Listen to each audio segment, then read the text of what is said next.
Ang pagbaliktad ng pagsandig. Kung paano naging guro ang estudyante, 90% Amerika, 80% China.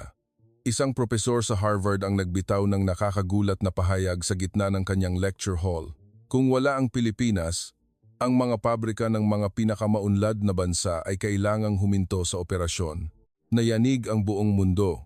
Ang puso ng industriya ng sasakyan sa Amerika, ang mga baterya, para sa mga dekuryenteng sasakyan, 78% ay nagmumula sa Pilipinas. Ang kaluluwa ng mga produktong elektroniko ng China, ang mga artificial intelligence microprocessors, 87% ay mula sa Pilipinas. Isang bansa na 50 taon na ang nakalipas ay kailangang matuto ng teknolohiya ng paunti-unti. Ngayon ay naging isang bansa na nagtuturo sa iba.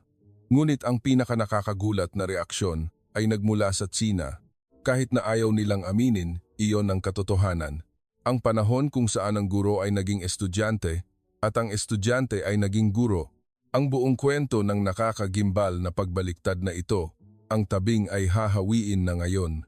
Bago tayo magsimula, suportahan natin ang Pilipinas sa pamamagitan ng pagpindot sa subscribe at like button at mag-iwan ng komento. Pilipinas, sulong.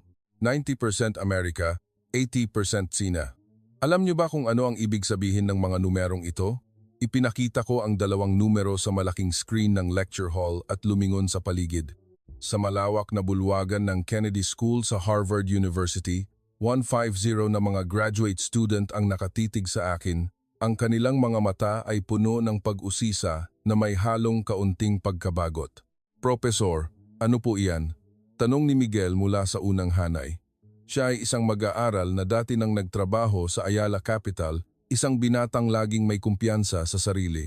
Dahan-dahan akong sumagot. Ito ang porsyento kung saan ang mga maunlad na bansa ay hindi makakapagpatakbo ng kanilang mga pabrika kung wala ang Pilipinas. Nagkagulo ang buong lecture hall. May ilang mahihinang tawa na narinig mula sa mga sulok ng silid. Professor, nagbibiro po ba kayo? Si John Smith, isang exchange student mula sa Amerika, na laging ipinagmamalaki ang kanyang internship sa Tesla, ay nagsalita. Ang kanyang mukha ay nagpakita ng halatang pagkainis. Ang Amerika, aasa sa Pilipinas?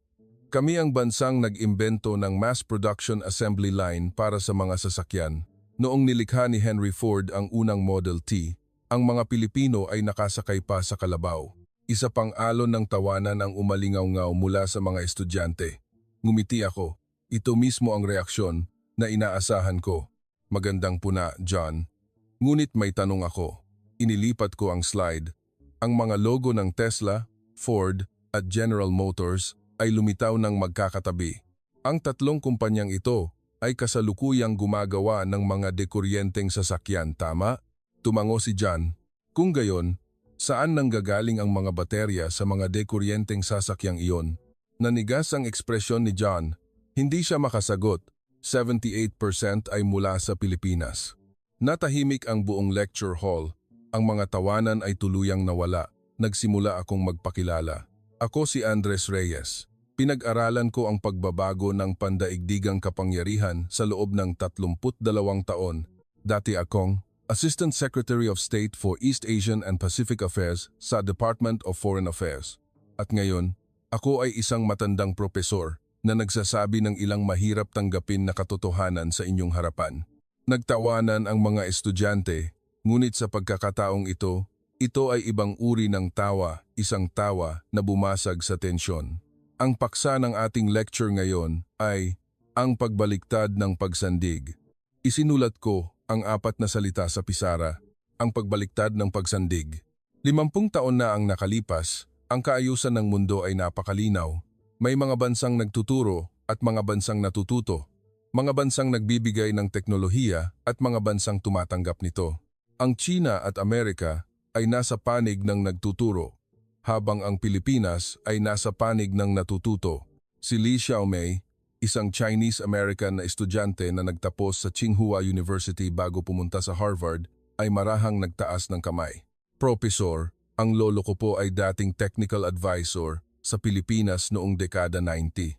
Ikinuwento niya na ang mga inhinyerong Pilipino noon ay kailangang mag-aral ng Chinese para mabasa ang mga technical manual.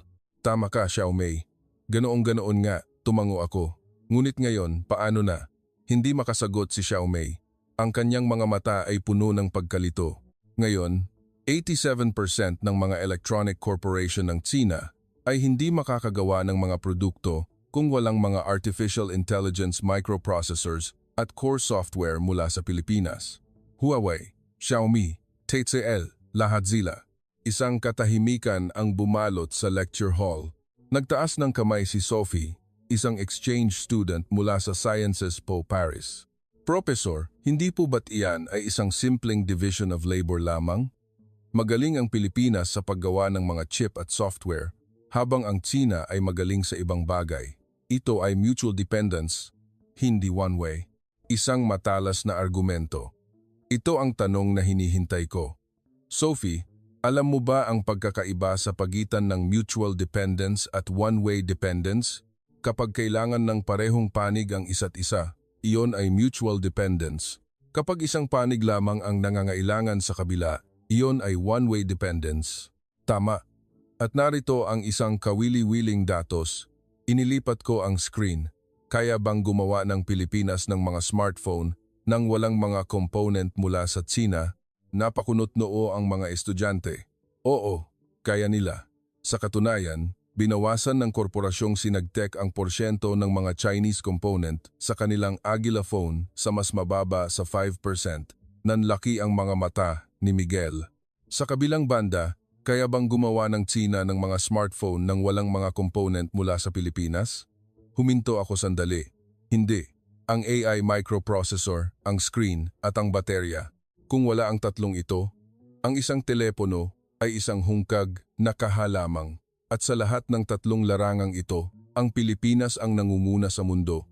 Muling nagtaas ng kamay si John. Medyo inis ang kanyang boses. Professor, problema iyan ng Tsina. Iba ang Amerika. Kami ay isang automotive powerhouse na may kasaysayang 100 taon. John, sa panahon ng dekuryenteng sasakyan, ano ang silbi ng 100 taong kasaysayan? Natahimik si John. Ang makina at transmission ang dating puso ng mga sasakyang Amerikano. Ngunit sa mga dekuryenteng sasakyan, walang makina, walang transmission. Ano ang kailangan nito sa halip? Sabay-sabay na sumagot ang mga estudyante. Baterya. Eksakto. At 78% ng merkado ng baterya na iyon ay dominado ng Pilipinas. Tingnan nyo na lang ang korporasyong Sinagtec. Nagpakita ako ng bagong imahe sa screen. Ito ay isang tanawin ng punong tanggapan ng Ford sa Detroit. Ito ay nangyari sa isang board meeting ng Ford noong nakaraang taon. Naantala ng 2 linggo ang supply ng baterya mula sa Pilipinas. 2 linggo lang, nakikinig ng mabuti ang mga estudyante. Ang pabrika sa Detroit ay kinailangang isara. 35,000 manggagawa ang nawalan ng trabaho. Ang pinsala bawat araw ay 230 milyon. Namutla ang mukha ni John. Sa loob ng 2 linggo, 3.22 bilyon ang naglaho dahil lamang sa isang baterya. Muling nagkagulo ang lecture hall. Nagkatinginan ang mga estudyante. Iyan ang dependence. Hindi mutual dependence, kundi one-way dependence. Dahan-dahan kong nilibot ng tingin ang bulwagan. Ngunit ang pinaka-nakakagulat ay darating pa. Ano po iyon? Tanong ni Miguel. Kung paano nalikha ang sitwasyong ito. Pinatay ko ang screen. Binalot ng dilim ang lecture hall. Bumalik tayo 50 taon na ang nakalipas. Ang mundo noon ay ibang-iba. Tahimik na naghintay ang mga estudyante. Tumingin ako sa bintana. Ang kalangitan ng Taglagas sa Cambridge ay may matingkad na kulay pula. Noon, walang-wala ang Pilipinas. Walang teknolohiya, walang kapital, walang karanasan. Isang bansa nakalalabas lang mula sa isang mahirap na diktadura at nahaharap sa mga hamon sa ekonomiya. Mahinang nagsalita si Xiaomei, ikinuwento ng lolo ko, noong unang beses siyang pumunta sa Pilipinas, dumaan siya sa mga maalikabok na kalsadang lupa. Tama, tumango ako.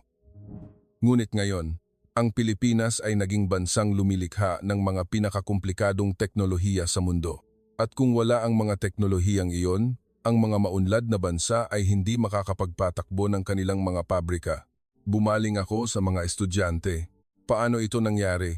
At bakit hindi ito napigilan ng mga maunlad na bansa? Tanong ni Sophie. Professor, iyan po ba ang nilalaman ng lecture natin ngayon? Hindi, ngumiti ako. Ngayon, sisimulan lang natin ang kwentong ito. Magsimula tayo sa kung gaano sila naging kampante. 50 taon na ang nakalipas, noong 1973, nagpakita ako ng isang itim at puting larawan sa screen. Ito ay tanawin ng isang malaking pabrika sa Guangzhou, China. Usok ang umaalimbukay mula sa mga chimenea. Tingnan ninyo ang larawang ito. Ito ang punong tanggapan ng isang state-owned electronics company, isa sa mga pinakamalaki sa China noong panahong iyon. Tumango ang mga estudyante. Alam nyo ba kung ano ang ginagawa ng mga inhinyerong Pilipino sa pabrikang ito? Sumagot si Xiaomei. Natututo sila ng teknolohiya. Oo, ngunit ang pag-aaral ay isang magalang na paraan ng pagsasabi nito. Ipinakita ko ang susunod na larawan. Ito ay larawan ng mga kabataang Pilipino na nagsusulat sa isang sulok ng pabrika. Ginagawa nila ang mga maliliit na trabaho at palihim na natututo ng teknolohiya sa pamamagitan ng pagtingin sa balikat ng iba. Kapag ang mga inhinyerong Tsino ay nagla-lunch, palihim nilang hinihipo ang mga makina. Pag-uwi sa gabi sa kanilang dormitoryo, isinusulat nila sa kanilang mga notebook ang lahat ng kanilang nakita sa araw na iyon. Tanong ni Miguel, bakit po nila kailangang gawin iyon? Bakit walang formal na technology transfer? Magandang tanong, Miguel. Mapait akong ngumiti. Hayaan niyong sabihin ko sa inyo kung ano ang saloobin ng China noon. Binasa ko ang isang sipi mula sa isang ulat ng Ministry of Commerce and Industry ng China noong panahong iyon. Ang paglilipat ng teknolohiya sa Pilipinas ay dapat limitahan sa pinakamababa, hindi nila tayo kailanman maaabutan. Sa anumang pagkakataon, huwag ilipat ang core technology. Natahimik ang lecture hall, hindi nila tayo kailanman maaabutan. Talagang naniniwala sila roon. At ang Amerika rin po ba? Tanong ni John. Mas malala pa. Nagpakita ako ng isa pang larawan. Ito ay ang pabrika ng Ford sa Michigan.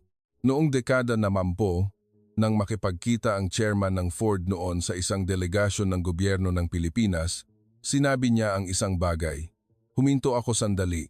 Ang mga sasakyan ay hindi isang bagay na kayang gawin ng lahat. Kailangan nito ng 100 taong kasaysayan. Kayong mga Pilipino, sapat na ang mag-assemble ng aming mga pyesa. Namula ang mukha ni John. Hindi ko alam kung dahil sa hiya o pagkahiya at ginawa iyon ng Pilipinas. Sa simula pa lang. Ipinakita ko ang isang bagong dokumento. Ito ay larawan ng isang planta ng sasakyan sa Batangas noong dekada 90. Ang unang sasakyang dinisenyo ng mga Pilipino. Ang makina ay mula sa Mitsubishi ng Japan. Ang transmission din, maging ang mga blueprint ng chassis ay binili mula sa Italia. Sabi ni Sophie, kung gayon, ano ang ginawa ng Pilipinas? Ang kahanang sasakyan at ang pambansang dangal. Nagtawanan ang mga estudyante. Hindi ito biro, seryoso kong sinabi. Ang pambansang dangal na iyon ang nagbago sa lahat. Binasa ko ang isang sipi mula sa memoir ng isang inhinyerong Pilipino noong panahong iyon. Kailangan naming yumuko sa mga inhinyerong Chino. Kung hindi sila magtuturo, wala kaming magagawa. Gabi-gabi, nagngingit-ngit kami sa aming mga ngipin. Isang araw, tiyak na magagawa natin ito sa ating sarili. Naging komplikado ang ekspresyon ni Xiaomei. Ang kanyang lolo ay nasa panig ng nagtuturo. Xiaomei, kung hindi ka komportable, sabihin mo lang. Tiningnan ko siya. Okay lang po, Professor. Pakiusap, magpatuloy po kayo. Gusto kong malaman kung ano ang nangyari. Tumango ako at nagpatuloy sa lecture. 1998. Isang mahalagang taon. Ipinakita ko ang isang bagong larawan. Ito ay ang groundbreaking ceremony ng Clark Global City Technopark. Inanunsyo ng Maharlika Innovations na papasok sila sa larangan ng software at pagkatapos ay sa chip design. Alam nyo ba kung ano ang reaksyon ng Tsina? Pinagtawanan nila, hindi po ba? Tanong ni Miguel. Hindi lang pinagtawanan. Sinipi ko ang isang artikulo sa isang pahayagang Tsino noong panahong iyon. Gusto ng Pilipinas na gumawa ng software? Ang pinakanakakatawang biro ng taon. Hindi nga sila makagawa ng sarili nilang telebisyon. Muling nagtawanan ang mga estudyante. Ngunit alam niyo ba kung ano ang nangyari 5 taon pagkatapos noon? Inilipat ko sa susunod na slide.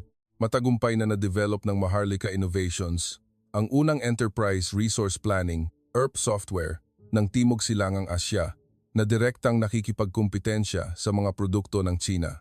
Natahimik ang lecture hall. Nagulat ang China. Paano nila nagawa iyon? Hindi nila maintindihan. Binasa ko ang isang panayam sa isang inhinyero ng Huawei noong panahong iyon. Naniniwala kaming imposible iyon. Ang teknolohiya na inabot kami ng 20 taon para i-develop, inabot lang ng Pilipinas ng 5 taon para maabutan. Siguradong nagnakaw sila ng teknolohiya mula sa kung saan. Nagnakaw po ba talaga sila? Tanong ni John. Hindi. Matigas kong sagot. Nagtrabaho sila na parang mga baliw. Literal na parang mga baliw. Ipinakita ko ang isang bagong dokumento. Ito ang mga work record ng Research Institute ng Maharlika Innovations noong panahong iyon. Ang average na oras ng pag-uwi ay 2 a.m. Walang weekend. Ang mga mananaliksik ay kumakain at natutulog mismo sa institute. Umiling si Miguel, hindi po ba't hindi makatao yon? Hindi nga makatao, inamin ko. Ngunit wala silang ibang pagpipilian. Kung hindi nila hahabulin ang iba, mananatili silang isang assembly plant para sa China. Huminto ako at tiningnan ang mga estudyante. Narito ang isang mahalagang pagkakaiba. Ang China at Amerika ay nasa tuktok na. Napakarami nilang kailangang protektahan. Ang pagbabago ay nangangahulugan ng panganib. Iyon ang dahilan kung bakit napakabagal ng kanilang pagkilos. Inilipat ko sa isa pang slide. Sa kabilang banda, walang mawawala sa Pilipinas. Ang pagbabago ang tanging paraan para mabuhay. Iyon ang dahilan kung bakit tumakbo sila na parang mga baliw. Professor, ganun po ba kalaki talaga ang nagagawa nitong pagkakaiba? Tanong ni Sophie. Sophie, tiningnan ko siya.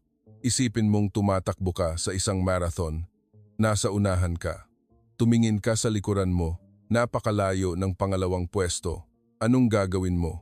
Babagalan ko po ang aking takbo. Mag-iipon ng lakas. Tama. Iyan ang ginawa ng China at Amerika. Ibinigay ko ang susunod na tanong. Ngunit kung ikaw ang tumatakbo sa huling pwesto, kailangan mong lampasan ang lahat ng nasa unahan mo. Anong gagawin mo? Sumagot si Miguel, tatakbo ako na parang wala ng bukas. Eksakto. Tumango ako.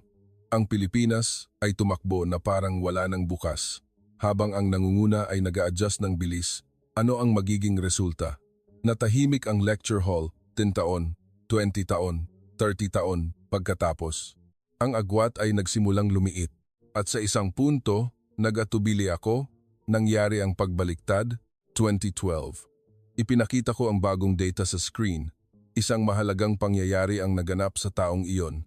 Ang Maharlika Innovations ay naging unang kumpanyang Pilipino na umabot sa 51 bilyon sa kita mula sa software exports at nagsimulang mamuhunan ng malaki sa chip design. Nagbulungan ang mga estudyante. Unang kumpanyang Pilipino, mas maaga pa sa China sa ilang larangan? Tanong ni Xiao Mei na may halong pag-aalinlangan. Oo, mga 3 buwan na mas maaga kaysa sa mga katunggali nitong Chino sa paglulunsad ng isang espesyalisadong AI chip para sa image processing, paliwanag ko. Nagulat ang China. Sa unang pagkakataon, nalampasan sila sa teknolohiya ng isang kumpanyang Pilipino, isang bansa na dati nilang pinaniniwalaan na hindi kailanman makakaabot. Ano po ang naging reaksyon ng China noon? Tanong ni John. Magandang tanong. Mapait akong ngumiti. Itinanggi ito ng China. Pansamantala lang ito. Malapit na natin silang maabutan ulit. Ganyan ang inisip nila. At pagkatapos, hindi nila naabutan. Ipinakita ko ang isang graph.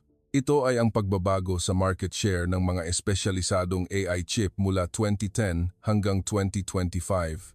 2010, market share ng China 49%, Pilipinas 15%.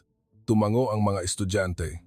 2015, China 28%, Pilipinas 37%. Nagsimulang magbaliktad ang mga numero. 2020, China 9%, Pilipinas 58%. Umalingaw-ngaw ang mga buntong hininga sa lecture hall. 2025, China 3%, Pilipinas 72%.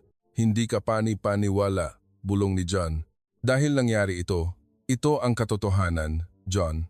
Itinuro ko ang graph. Sa loob lamang ng 17 taon, ganap na nagbaliktad ang lahat. Ang bansang nagtuturo ay naging bansang natututo. Nagtaas ng kamay si Xiaomei, nanginginig ang kanyang boses. Profesor, bakit po humantong sa ganito ang Tsina? Hindi naman sa kulang sila sa teknolohikal na kakayahan, tama po ba? Tama, hindi ito isyu ng kakayahan. Ito ay isyu ng bilis. Ipinakita ko ang bagong data. Ang oras na kailangan para mag-develop ng isang bagong uri ng chip. Tsina, average ng 28 buwan. Pilipinas, average ng 80 na buwan. Mabilis na nag-compute si Miguel. Doble ang pagkakaiba. Oo. At alam niyo ba kung bakit napakahalaga nito? Ipinaliwanag ko ang mga katangian ng high-tech market.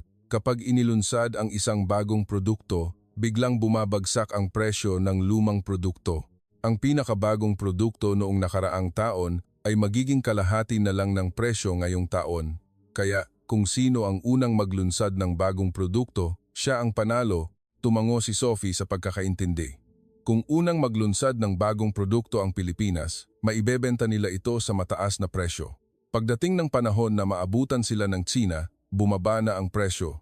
Eksakto, palaging nakakapagbenta ang Pilipinas sa mataas na presyo, habang ang Tsina ay laging kailangang magbenta sa mababang presyo. Ang pattern na ito ay naulit sa loob ng 15 taon. Kung gayon, bakit hindi mapabilis ng Tsina? Tanong ni John. Ito ang pinaka-critical na punto, diin ko, dahil ito sa kanilang decision-making structure. Ang mga kumpanyang Tsino ay may napakalakas na kultura ng consensus. Lahat ng departamento ay kailangang sumang-ayon bago magpatuloy sa susunod na yugto. Napakaingat, ngunit napakabagal. Nagbigay ako ng isang kabaligtarang halimbawa. Iba ang Maharlika Innovations. Kapag nagpasya ang chairman, agad itong ipinapatupad. Napakalaki ng panganib. Kung mabigo sila, maaaring malugi ang kumpanya. Ngunit kung magtagumpay sila, maaari nilang dominahin ang merkado. Umiling si Miguel. Hindi po ba't iyon ay pagsusugal? Pagsusugal nga, inamin ko. Ngunit walang ibang pagpipilian ang Pilipinas. Ang mabagal na pagkilos ay nangangahulugang mananatili silang kulelat magpakailanman. Iyon ang dahilan kung bakit pinili nilang sumugal sa panganib. Ikinuwento ko ang isang sikat na kasabihan. May isang kasabihan mula sa isang malaking negosyanteng Pilipino. Lumang pag-iisip, lumang paraan, lumang resulta. Kung gusto mo ng bagong resulta, kailangan mo ng bagong pag-iisip, bagong paraan. Narinig niyo na ba iyon? Tumango ang mga estudyante. Alam niyo ba kung ano ang ibig sabihin ng kasabihang ito? Huwag maging kampante, patuloy na magbago. Ang paghinto ay nangangahulugang kamatayan. Ang diwang iyon ang lumikha sa Maharlika Innovations at lumikha sa buong Pilipinas. Lumipat ako sa kwento ng Amerika. John, ngayon ay pag-uusapan natin ang Amerika. Mukhang ninenerbiyos si John. Ang industriya ng sasakyan ng Amerika ay numero 1 sa mundo sa loob ng 100 taon, tama? Opo, tama po. Ngunit nang dumating ang panahon ng dekuryenteng sasakyan, nagbago ang lahat. Ipinakita ko ang bagong data. Ito ang cost structure ng isang dekuryenteng sasakyan. Ang baterya ay bumubuo ng 40%. Ihambing ito sa 25% na bahagi ng makina at transmission sa isang internal combustion engine vehicle. Mabilis na nag-compute si John. Mas malaki ang bigat ng baterya. Tama. Kaya, kung sino ang makakagawa ng mga baterya, siya ang hahawak sa susi ng panahon ng dekuryenteng sasakyan. Ipinakita ko ang data ng market share ng baterya. Pandaigdigang merkado ng EV battery, Pilipinas 45%, Tsina 38%, Japan 9%, iba pang mga bansa 8%. At ang Amerika po? Tanong ni Sophie. Wala pang 3%.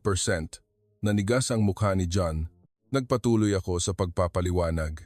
Ang mga American automaker ay namuhunan ng malalaking halaga sa sarili nilang pag-develop ng baterya mahigit talang 20 bilyon. Ang resulta? Pagkabigo.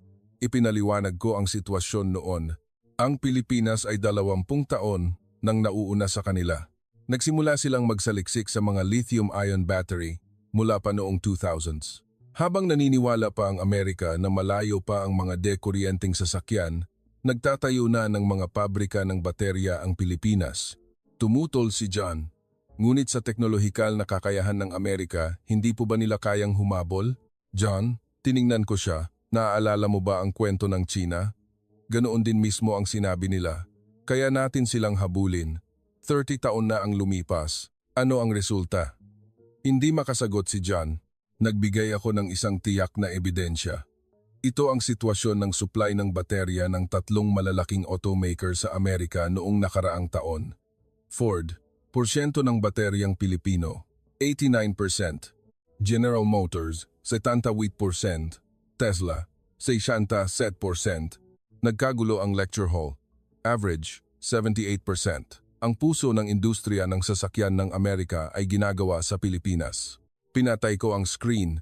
Ito ang pagbaliktad ng pagsandig. 50 taon na ang nakalipas, gumagawa ang Pilipinas ng mga sasakyan gamit ang teknolohiya ng Amerika. Ngayon, gumagawa ang Amerika ng mga sasakyan gamit ang mga baterya ng Pilipinas. Mahinang nagsalita si Sophie, Professor, paano po ang France? Mas malakas po ang France sa pananalapi kaysa sa mga sasakyan. Magandang tanong, Sophie. Sa susunod ay pag-uusapan natin ang France. Tiningnan ko ang relo. Malapit nang matapos ang oras ng lecture. Hayaan niyong ibuod ko ang lecture ngayon. Tumayo ako sa harap ng pisara. 50 taon na ang nakalipas, ang China at Amerika ang mga guro, ang Pilipinas ang estudyante. Sinabi nila na hindi sila kailanman maaabutan ng Pilipinas. Tahimik na nakikinig ang mga estudyante. Ngunit ang estudyante ay nag-aral na parang baliw, nagpuyat, nagngit-ngit sa ngipin, at tumakbo na parang wala ng bukas. At 30 taon pagkatapos, huminto ako sandali. Nalampasan pa nila ang kanilang mga guro. Nagtaas ng kamay si Miguel. Professor, may tanong po ako.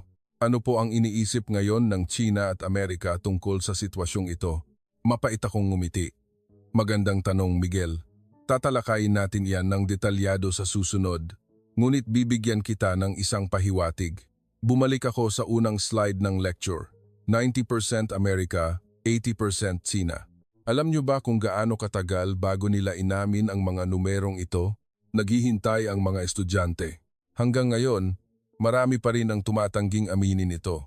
Dahil ang pag-amin dito ay nangangahulugang guguho ang kanilang pambansang dangal, tinapos ko ang lecture. Sa susunod na linggo, pag-uusapan natin ang mga kwentong mas nakakagulat pa. Bakit umorder ang French Navy ng mga combat system mula sa Pilipinas? Bakit natalo ng Pilipinas ang France sa bidding para sa isang nuclear power plant? At bakit tinalikuran ng Malaysia ang mga armas ng Amerika para piliin ang mga armas ng Pilipinas? Nanlaki ang mga mata ng mga estudyante. Hayaan niyong ipakita ko sa inyo ang isang teaser. Ipinakita ko ang huling slide. Bumili ng armas ng Pilipinas. Saan napunta ang dangal ng kanluran? Iyan ang headline ng isang pahayagang Amerikano noong nakaraang taon nang umorder ang Malaysia ng 22 bilyong halaga ng armas mula sa Pilipinas. 22 bilyon, bulong ni Jan. Oo. At bilang resulta, ang Malaysia ngayon ay may isa sa mga pinakamalakas na hukbong katihan sa Timog Silangang Asya, mas malakas pa kaysa sa ilang bansa sa NATO. Muling nagkagulo ang lecture hall. Sa susunod na linggo, pag-uusapan natin ang kwentong ito. Magandang linggo sa inyong lahat. Nagsimulang magtayuan ang mga estudyante, ngunit nanatiling nakaupo si Xiaomei, may mga komplikadong emosyon sa kanyang mga mata. Lumapit ako sa kanya. Xiaomei, ayos ka lang? Daan-daan siyang nagsalita. Professor, noong nagtuturo ng engineering ang lolo ko sa Pilipinas, naniniwala po ba talaga siya na hindi sila kailanman makakaabot? Nag-isip ako sandali. Marahil. Noong panahong iyon, lahat ay ganoon ang iniisip. Yumuko si Xiaomei. Ngunit bago siya pumanaw, may sinabi siya sa akin. Ano ang sinabi niya sa iyo? Namumuo ang luha sa mga mata ni Xiaomei. Xiaomei, huwag mong maliitin kailanman ang mga Pilipino. Magagawa nila ang mga bagay na hindi natin kayang isipin. Noon, hindi ko naintindihan kung ano ang ibig niyang sabihin. Ngunit ngayon, hindi niya natapos ang pangungusap. Marahan kong inilagay ang aking kamay sa kanyang balikat. Alam na ng lolo mo, mas maaga kaysa kaninuman. Tumango si Xiaomei. Umalis ako sa lecture hall at nag-isip. Sa susunod na linggo, kailangan kong sabihin ang mga katotohanang mas mahirap tanggapin. Ito ay hindi lamang kwento ng China at Amerika, kundi pati na rin ng France, ng Britain, at maging ng Amerika mismo. Paano umasa ang buong mundo sa Pilipinas? Kailangan kong ipakita sa kanila ang buong larawan. Dumidilim na sa Cambridge, nagsimulang sumindi ang mga ilaw sa kalye. Ang pagbaliktad ng pagsandig. Hindi lamang ito isang kwentong pang-ekonomiya. Ito ay isang kwento kung paano nagbago ang kapalaran ng mga bansa at ang kwentong ito ay nagsisimula pa lamang. Ikalawang bahagi. Isang linggo pagkatapos, nang pumasok ako sa lecture hall, ibang-iba na ang hangin. Noong nakaraang linggo, kalahati lamang ng 150 na upuan ang napunan. Ngayon, wala nang bakanteng upuan. May mga estudyante pa ngang nakatayo sa pasilyo para makinig. Tumango sa akin si Miguel mula sa unang hanay. Professor, ang video ng lecture niyo noong nakaraang linggo ay nag-viral sa forum ng universidad. Lahat ay nagtatanong kung totoo ba iyon. Ngumiti ako. Totoo iyon.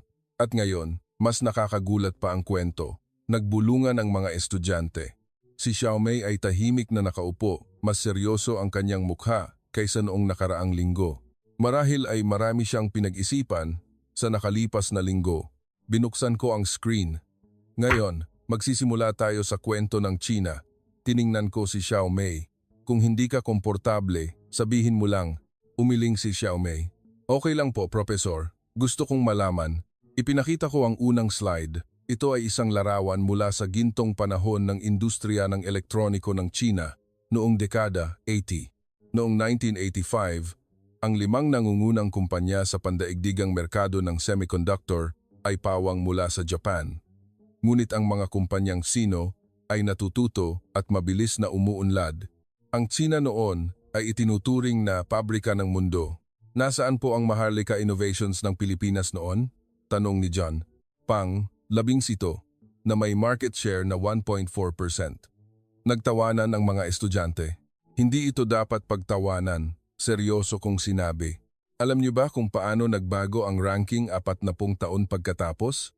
Ipinakita ko ang susunod na slide. Market share ng espesyalisadong AI microprocessors. Maharlika Innovations, 41.5%. Sinagtec AI, 28.7%. Dalawang kumpanyang Pilipino ang kumokontrol sa 70% ng merkado. Mabilis na nag-compute si Miguel. Paano po ang China?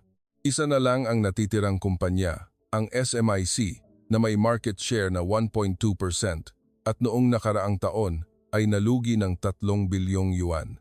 Natahimik ang lecture hall. Ipinakita ko ang isang mahalagang data. Ang pinakanakakagulat ay ito. Ang antas ng pag-asa ng mga kumpanyang elektroniko ng China sa mga component mula sa Pilipinas. Lumitaw ang isang talahanayan sa screen. Huawei, image processors, 92% mula sa Pilipinas. Xiaomi, display modules, 87% mula sa Pilipinas. TCL, OLED panels, 94% mula sa Pilipinas. OPP, image sensor software, karamihan mula sa Pilipinas. Average, 87%. Ang numerong sinabi ko kanina, nagtaas ng kamay si Xiaomei, nanginginig ang boses. Professor, ibig sabihin po ba niyan, hindi makakagawa ng mga telebisyon ang mga kumpanyang Chino kung walang mga component mula sa Pilipinas? Hindi sila makakagawa ng mga telebisyon, hindi makakagawa ng mga smartphone, at hindi makakagawa ng mga kamera. Nagbigay ako ng isang konkretong halimbawa. Ito ay talagang nangyari noong nakaraang taon. Nang naging tensyonado ang relasyon ng Pilipinas at China, nagpataw ang gobyerno ng China ng mga export restriction sa Pilipinas. Naaalala niyo ba? Tumango ang mga estudyante. Alam niyo ba kung ano ang ginawa ng mga kumpanyang Chino? Ipinakita ko ang isang artikulo sa pahayagan noon. Ang headline ng People's Daily, mga negosyong Chino nanawagan sa gobyerno na alisin ang mga export restriction. Malaki ang pinsala kung gaganti ang Pilipinas. Nagulat si Miguel. Kinalaban ng mga kumpanyang Sino ang sarili nilang gobyerno? Oo, dahil kung gaganti ang Pilipinas, mas malaki ang pinsalang tatamuhin ng mga kumpanyang Chino. Nagpatuloy ako sa pagpapaliwanag. Ang pinigilan ng China ay isang uri ng rare earth mineral na kailangan sa paggawa ng mga chip sa Pilipinas. Hawak ng China ang 70% ng market share.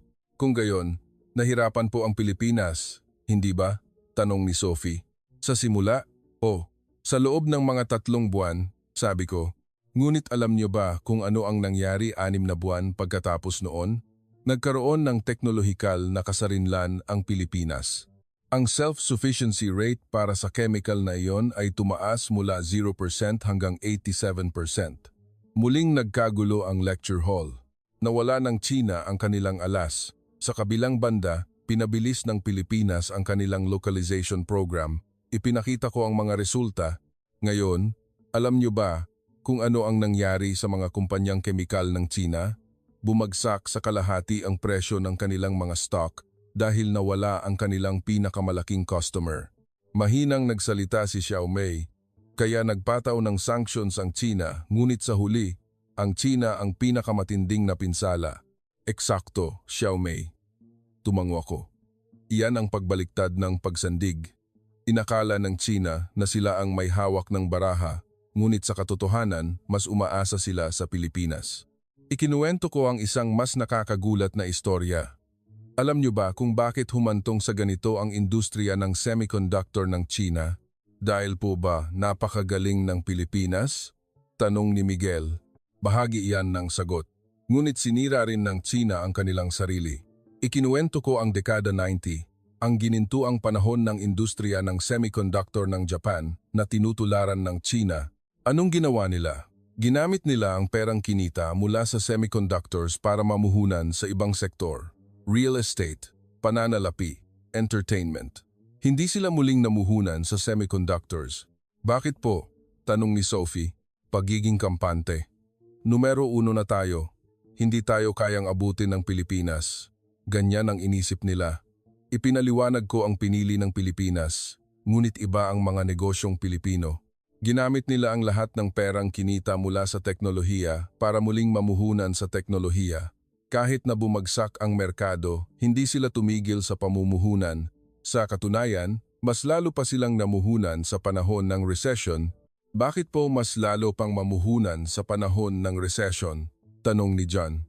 Dahil sa panahon ng recession, binabawasan ng mga katunggali ang kanilang pamumuhunan. Sa panahong iyon, kung itutulak mo ang pagdevelop ng bagong teknolohiya, kapag bumalik sa normal ang merkado, maaari mo itong dominahin. Inulit ng mga kumpanyang Pilipino ang estratehiyang ito sa loob ng 30 taon. Ipinakita ko sa kanila ang resulta. Noong 1998, nang magsimulang mamuhunan ang Maharlika Innovations sa chip design, alam niyo ba kung magkano ang kanilang kapital? 10 milyon. Tumango ang mga estudyante. Noong nakaraang taon, magkano ang kabuuang puhunan ng mga korporasyong Pilipino sa industriyang semiconductor? Ipinakita ko ang numero sa screen. 10 million. Tumango ang mga estudyante. Noong nakaraang taon, magkano ang kabuuang puhunang mga korporasyong Pilipino sa industriyang semiconductor? Ipinakita ko ang numero sa screen. 4.77 billion. Sa loob ng halos 30 taon, tumaas ito ng 477 na beses. Mahigit tala 4.5 billion. Mabilis na nag-compute si Miguel. Ang kabuuang puhunan ng lahat ng kumpanyang semiconductor ng China na pinagsama-sama ay hindi katumbas ng sa mga kumpanyang Pilipino. Binuod ko ang katotohanan ng China, naging kampante ang China noong sila ay numero 1. Namuhunan na parang baliw ang Pilipinas noong sila ay nasa huli. 30 taon pagkatapos, ito ang resulta. Ipinakita ko ang pinakabagong data. Ito ang ranking ng market capitalization ng mga kumpanyang semiconductor sa buong mundo ngayong taon. TSMC, Taiwan, Nvidia, US, Maharlika, Innovations, Philippines, ASML, Netherlands, Sinagtech, AI, Philippines. Walang kumpanyang Chino sa top 10. Isang bansa na 40 taon na ang nakalipas ay itinuturing na pabrika ng mundo. Namumuo ang luha sa mga mata ni Xiaomei. Lumapit ako sa kanya. Xiaomei, ayos ka lang? Umiling siya. Okay lang po, Profesor. Iniisip ko lang po ang lolo ko. Ang industriya ng elektroniko ng China na ipinagmalaki niya sa buong buhay niya Hindi niya natapos ang pangungusap. Dahan-dahan akong nagsalita. Xiaomei, hindi ito para sisihin ang China. Ito ay para matuto mula sa kasaysayan. Para makita kung ano ang mangyayari kapag ang nangunguna ay naging kampante at kapag ang nasa huli ay nagsikap ng husto. Tumango si Xiaomei. Alam ko po, Professor, ngunit masakit pa rin po sa akin. Huminto ako sandali bago magpatuloy sa lecture. Naiintindihan ko ang nararamdaman mo, Xiaomei. Ngunit kailangan kong ikuwento ang isang mas masakit na istorya. Ang kwento ng Amerika, mukhang ninenerbyos si John. Ako na po ang susunod, hindi po ba, Professor? Tumango ako. John, sinabi mong nag-internship ka sa Tesla, tama? Opo, Professor, noong nakaraang tag-init. Nakita mo ba ang production line ng mga di-kuryenteng sasakyan? Opo, ang production line and Model Y. Alam mo ba kung saan galing ang baterya sa sasakyang iyon? Nag-atubili si John mula sa Pilipinas. Narinig ko pong galing sa Sinagtec. Tama, ipinakita ko ang bagong data sa screen. Ito ang sitwasyon ng supply ng EV battery ng tatlong malalaking automaker sa Amerika. Ford, bateryang Pilipino, 89%. General Motors, bateryang Pilipino, 78%. Tesla, bateryang Pilipino, 67%. Average, 78%. Ang pinakapinagmamalaking industriya ng Amerika, ang industriya ng sasakyan, ay may pusong gawa sa Pilipinas. Nanigas ang mukha ni John. Ngunit Professor, hindi po ba kayang gumawa ng sariling baterya ng Amerika? May teknolohiya naman sila, tanong ni Miguel. Magandang tanong. Ipinaliwanag ko ang kasaysayan ng pagdevelop ng baterya sa Amerika. Sinubukan ng Amerika na i-develop ang sarili nilang mga baterya mula pa noong kalagitnaan ng 2010s. Ang Ford ang pinakaaktibo. Noong 2017, inanunsyo nilang magiging self-sufficient sila sa mga baterya. Ano po ang resulta? Tanong ni Sophie. Pagkabigo, ipinakita ko ang mga partikular na numero. Alam niyo ba kung magkano ang ipinuhunan ng Ford sa research and development ng baterya? Mula 2017 hanggang 2023, kabuang 34 bilyon. Nagulat ang mga estudyante, 34 bilyon at nabigo pa rin? Oo, alam niyo ba kung bakit? Itinuro ko ang pangunahing punto. Nagsasaliksik na ang Pilipinas sa mga baterya mula pa noong 2000s. Nang magsimula ang Amerika, nagmamass produce na ang Pilipinas ng mga third-generation battery. Hindi kayang punan ng 30 bilyon ang 20 taong agwat. Tumutol si John. Ngunit sa teknolohiya ng Amerika, hindi po ba nila kayang mabilis na humabol? John, tiningnan ko siya.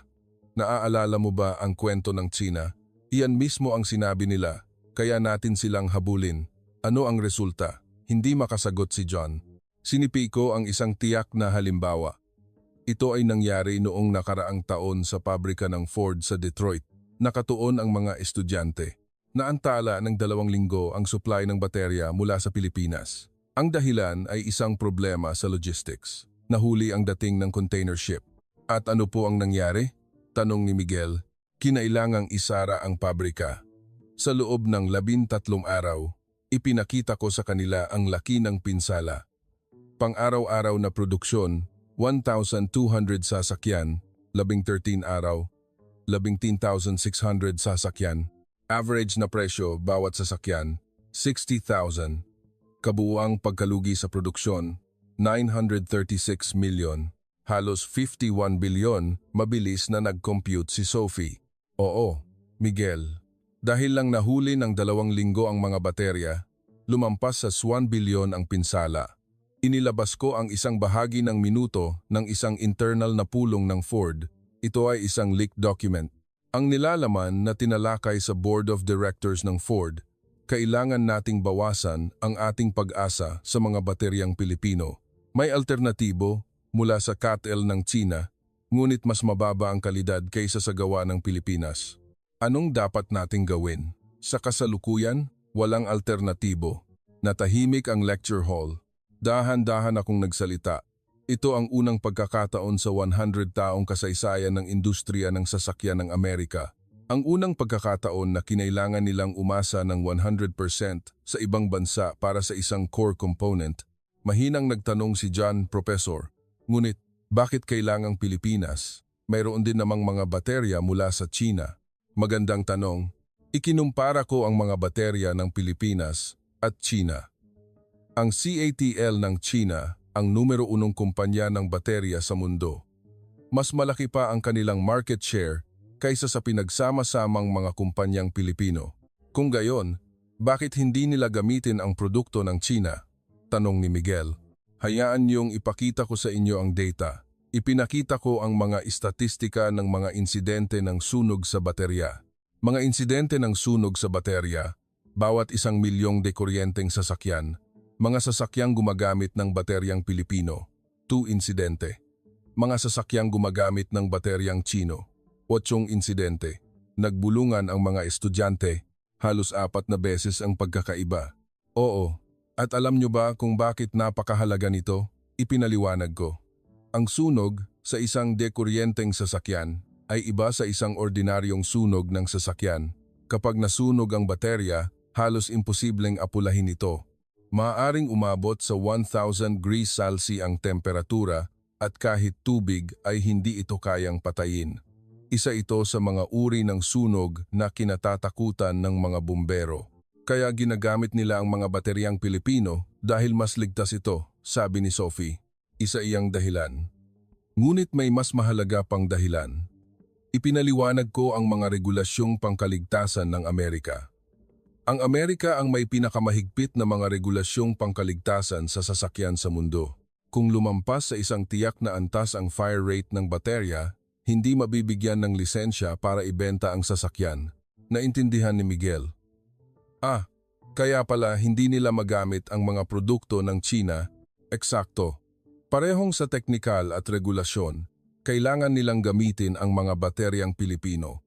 Binuod ko ang dilema ng industriya ng sasakyan ng Amerika. Subukan niyong ilagay ang inyong sarili sa posisyon ng Amerika. Sa nakalipas na 100 taon, ang teknolohiya ng Amerika ang kanilang ipinagmamalaki.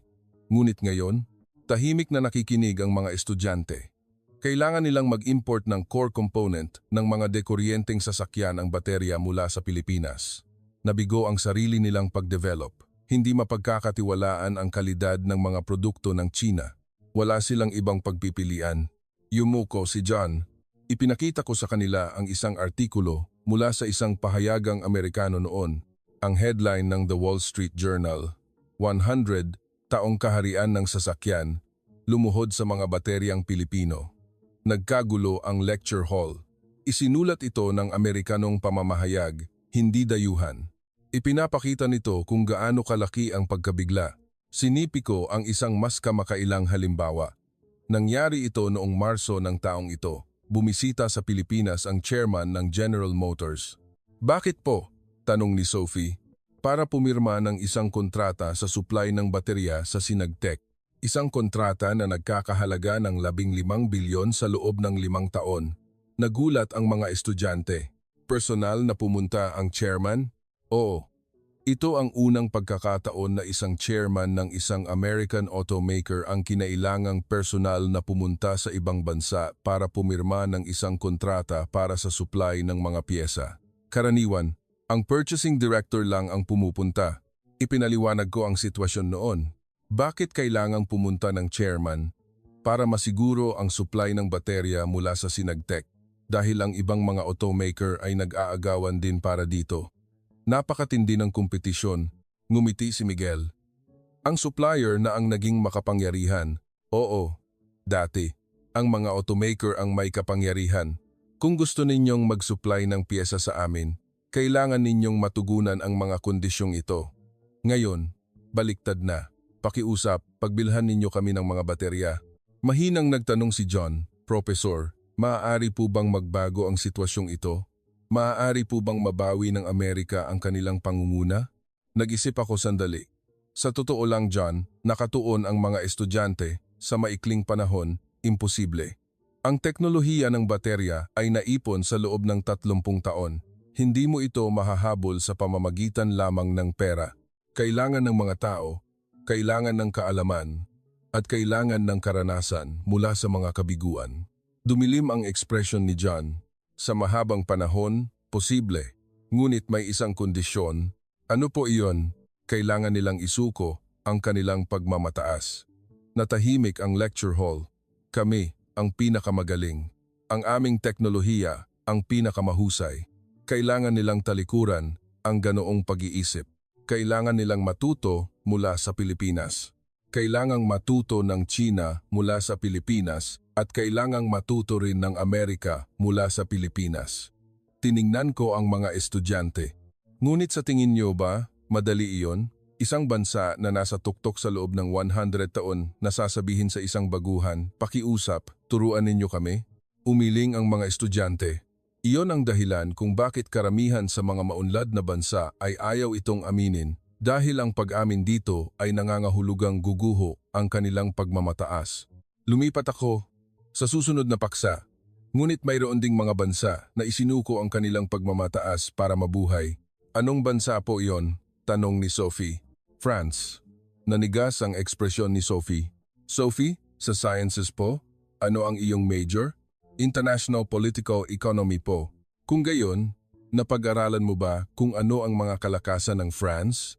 May kumpiyansang sumagot si Sophie.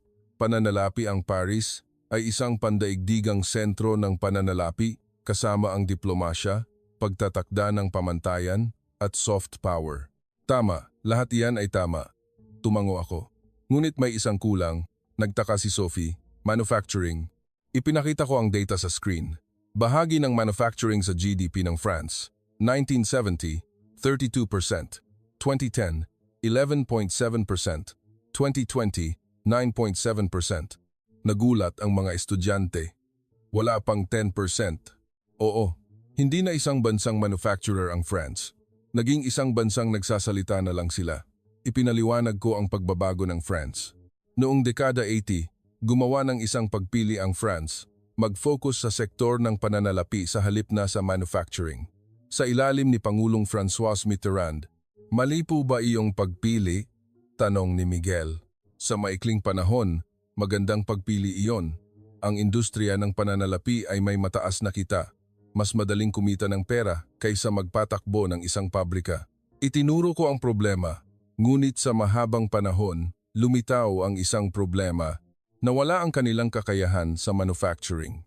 Nagbigay ako ng isang konkretong halimbawa. Pag-usapan natin ang French Navy. Nakatuon ng mga estudyante. Dating isang naval power ang France. Sa panahon ng kolonyalismo, pinamunuan nila ang mga karagatan. Ngayon, isa pa rin sila sa iilang bansa na may nuclear-powered aircraft carrier. Tumango si Sophie. Ngunit may isang problema. Ipinakita ko ang isang nakakagulat na datos sa 6 na frigate ng French Navy. Alam niyo ba kung ilan ang kasalukuyang nasa serbisyo? 3? 4? Tanong ni Miguel. 1. Nagkagulo ang lecture hall. 6 na barko at isa lang ang maaaring pumalaot. Ang 5 iba pa ay kinukumpuni o walang mga pyesa para gumana. Bakit po ganoon? Tanong ni John. Dahil nalugi na ang mga shipyard ng France. Halos wala ng lugar na kayang gumawa ng mga barko, kumpunihin ang mga ito o gumawa ng mga pyesa. Ipinaliwanag ko ang pinili ng French Navy, kaya alam niyo ba kung ano ang ginawa ng French Navy? Mahinang sumagot si Sophie. Humingi sila ng tulong sa Pilipinas. Oo. Ipinakita ko sa kanila ang isang artikulo sa pahayagan. Noong 2021, kinontrata ng French Navy ang isang kumpanyang teknolohikal na Pilipino para suriin ang disenyo ng Integrated Combat System para sa kanilang mga barkong pandigma. Dahil hindi matugunan ng mga lokal na kumpanya ang mga kinakailangan. Nagulat si Miguel. Ang French Navy? Ang Navy ng Imperyong Pranses? Oo. Isang bansa na dating namuno sa mga karagatan ay kinailangang humingi ng tulong sa Pilipinas dahil hindi nila kayang i-develop ang isang core technology sa kanilang sarili. Sinipi ko ang isang mas kamakailang halimbawa. Nangyari ito ngayong taon. Ang proyekto para sa mga logistics support ship ng French Navy. Nakatuon ang mga estudyante, nagpasya ang French Navy na magpagawa ng 3 bagong logistics support ship. Budget, 2 billion. Hindi po ba nagbid ang mga shipyard ng France? Tanong ni Sophie.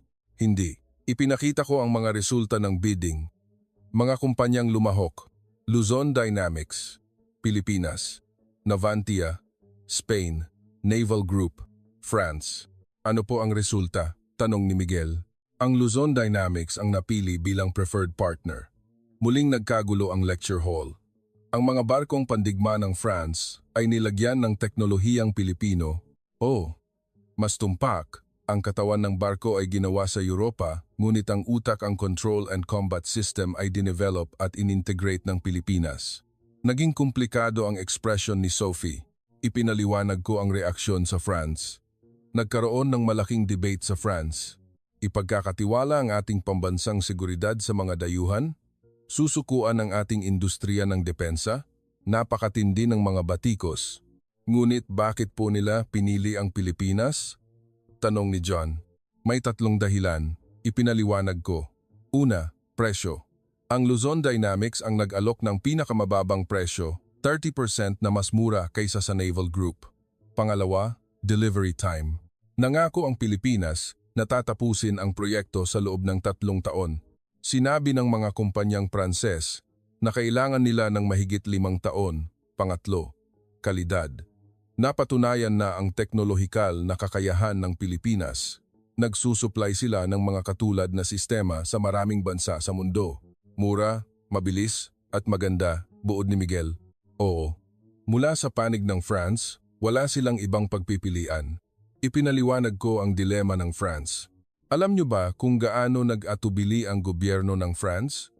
Ang pagpayag sa isang dayuhang kumpanya na i-develop ang core system ng isang barkong pandigma ay isang issue ng pambansang dangal. Ngunit mahinang sinabi ni Sophie, pinili nila ang katotohanan kaysa sa pagmamataas. Tama ka, Sophie. Inamin ng France ang katotohanan. Hindi na kami magaling sa larangang ito. Ibigay natin ito sa bansang mas mahusay. Nagbigay ako ng mga katulad na, halimbawa, ganoon din sa nuclear power. Nakatuon ang mga estudyante. Dating isang nuclear power ang France. Isa sila sa mga nangungunang bansa sa mundo sa teknolohiyang nuklear. Tumango si Sophie. Ngunit alam niyo ba kung ano ang kalagayan ng industriya ng nuclear ng France ngayon? Ipinakita ko sa kanila ang kasalukuyang sitwasyon. Ang nuclear power plant na itinatayo sa France, ang Flamanville 3, na ginagawa ng EDF ng France. Alam niyo ba kung magkano ang budget? Magkano po? Tanong ni Miguel. Sa simula, 3.3 bilyon. Ngayon, umakyat na ito sa 12.4 bilyon. Halos 4 na beses ang itinaas. Nagulat ang mga estudyante. Ganoon din ang construction time. Orihinal na nakatakdang matapos noong 2012. Ngayon, naurong na ito sa 2023. 11 taong pagkaantala. Nagbigay ako ng isang kabaligtarang halimbawa. Alam niyo ba kung ano ang nangyari sa nuclear power plant na itinayo ng Pilipinas para sa United Arab Emirates, ang Barakah plant? Paano po? Tanong ni Sophie. Budget, 20 bilyon. Aktual na gastos, 20 bilyon. 0% over budget. Nagbulungan ang mga estudyante at ang construction time? Ayon sa kontrata, matatapos sa 2017. Sa katotohanan, ang unang reactor ay nagsimulang mag-operate noong 2023 taong pagkaantala dahil sa pandemya ng COVID. Ngunit iyon ang pangkalahatang sitwasyon para sa lahat ng proyekto sa mundo noong panahong iyon. Sa normal na kondisyon, tinupad nila ang kanilang pangako. Ikinumpara ko ang 2 kaso. Nuclear plant ng France, 4 na beses ang budget, 10 taong pagkaantala. Nuclear plant na itinayo ng Pilipinas, eksakto sa budget. Napakalaki ng pagkakaiba, sabi ni Miguel. Iyon ang dahilan kung bakit binabaling ng France ang kanilang atensyon sa Pilipinas. Ipinakita ko sa kanila ang isang kamakailang balita.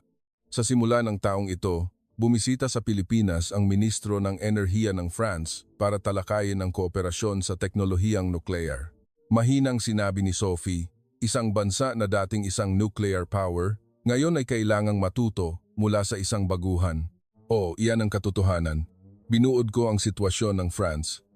Ang France ay isang financial power, isang diplomatic power, isang soft power. Ngunit itinuro ko ang pangunahing punto na wala ang kanilang kakayahan sa manufacturing. Hindi sila makagawa ng mga barko, hindi sila makapagtayo ng mga nuclear power plant. Iyon ang dahilan kung bakit kailangan nilang humingi ng tulong sa Pilipinas ngayon. Nagtaas ng kamay si Sophie. Profesor, kung gayon, nagkamali ba ang France sa pagpili sa pananalapi kaysa sa manufacturing? Nag-isip ako sandali. Hindi natin masasabi na ito ay isang pagkakamali dahil sa industriya ng pananalapi. Ang France pa rin ang ika-6 na pinakamalaking ekonomiya sa mundo. Ngunit, binalanse ko, may kapalit ito. Ang kapalit ay ang pagkawala ng kakayahan sa manufacturing. At ngayon, binabayaran nila ang halagang iyon. Lumipat ako sa susunod na paksa. Ngunit hindi lamang ang France ang nagsantabi ng pagmamataas para aminin ang katotohanan. May isa pang bansa na gumawa ng mas matapang na pagpili. Anong bansa po iyon? Tanong ni Miguel. Ang Malaysia. Nagulat ang mga estudyante. Malaysia? Isang bansa sa Timog Silangang Asya? Oo. At ang Malaysia na iyon ngayon ay may isa sa mga pinakamalakas na hukbong katihan sa Timog Silangang Asya. Muling nagkagulo ang lecture hall. Paano? Dahil sa Pilipinas, Mayo 21, 2022. Isinulat ko ang petsa sa pisara. May nakakaalam ba kung anong araw ito? Sumagot si Miguel. Ang araw na sinalakay ng Russia ang Ukraine, tama. At sa araw na iyon, nagsimulang magbago ang mapa ng Europa at naramdaman din ng Timog Silangang Asya ang pagyanig. Ipinakita ko ang isang mapa. Minarkahan ang mga lokasyon ng China, Taiwan at Malaysia. Tingnan ninyo ang Malaysia, katabi mismo ng South China Sea. Tumango ang mga estudyante. Ano ang inisip ng mga taga-Malaysia sa araw na iyon? Sumagot si John. Inisip nila na baka kami na ang susunod. Eksakto. Maikli kong ipinaliwanag ang kasaysayan ng Malaysia. Ang Malaysia ay isang bansang nakaranas ng maraming pananakop at kolonisasyon. Nauunawaan nila ang halaga ng kalayaan at ang banta mula sa malalaking kapangyarihan. Kaya lalo pong nag-alala ang mga taga-Malaysia? Tanong ni Xiaomei. Alam nilang hindi panghabambuhay ang kapayapaan. Iyon ang dahilan kung bakit nagtanong sila. Ibinigay ko ang pangunahing tanong. Kung aatake ang China, ilang araw tayo makakatagal? Ito ay isang malamig na kalkulasyon. Ikinumpara ko ang lakas militar ng Malaysia at China. Ipinakita ko sa kanila ang kalagayan ng militar ng Malaysia noon, Pebrero 2022. Pangunahing kagamitan ng hukbong Malaysian, PT-91M Pendekar tanks, isang maliit na bilang na gawa sa Poland. Howitzers, ilang dosena na gawa sa South Africa. Fighter jets, Su-30 MKM, 18 unit na gawa sa Russia. Lahat ng kagamitan ay luma na kumpara sa pinakabagong kagamitan ng China. May agwat na isang buong henerasyon. Ngunit mayroon silang defense pack sa mga bansa sa kanluran. Hindi po ba tutulong ang mga kaalyado? Tanong ni Miguel. Magandang tanong. Ipinaliwanag ko ang mga limitasyon ng mga kasunduan. Ang mga bansa sa kanluran ay kaalyado. Kung aatakehin ang isang bansa, tutulong ang isa. Ngunit, itinuro ko ang pangunahing punto, hindi ito agarang intervention. Kailangan ng mga talakayan, kailangan ng konsensus, kailangan ng mga pamamaraan. Sa unang 72 oras ng digmaan, makakapag-intervene ba ang mga kaalyado? Hindi sigurado, sagot ni John. Oo, at ganoon din ang iniisip ng Malaysia. Iyon ang dahilan kung bakit sila nakarating sa isang conclusion. Inanunsyo ko ang desisyon ng Malaysia. Kailangan nating tumagal ng mag-isa sa loob ng hindi bababa sa 2 linggo. Nakatuon ang mga estudyante. Kaya nagsimulang mag-armas ang Malaysia. Ang problema, ipinaliwanag ko ang merkado ng armas sa kanluran. Delivery time ng Western Defense Company, M1A2 Abrams tank mula sa US, 5 taon mula sa pag-order. Leopard tank mula sa Germany, 6 na taon.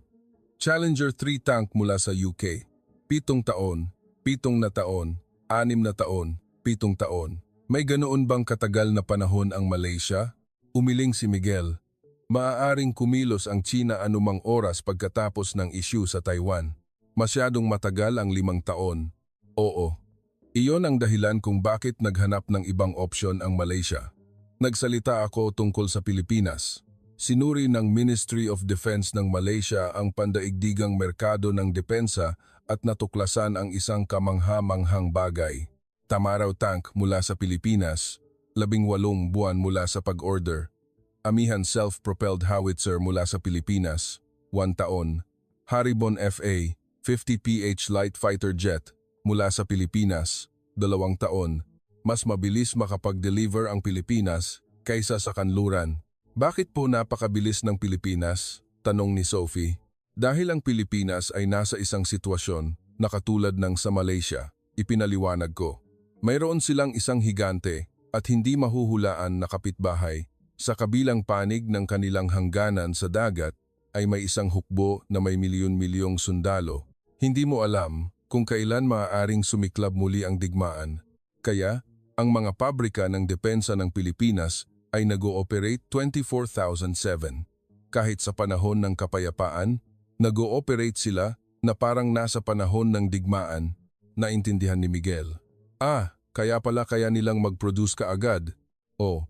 Ang industriya ng depensa ng kanluran ay naka-optimize para sa panahon ng kapayapaan, produksyon ng maliit na bilang, mataas na kalidad.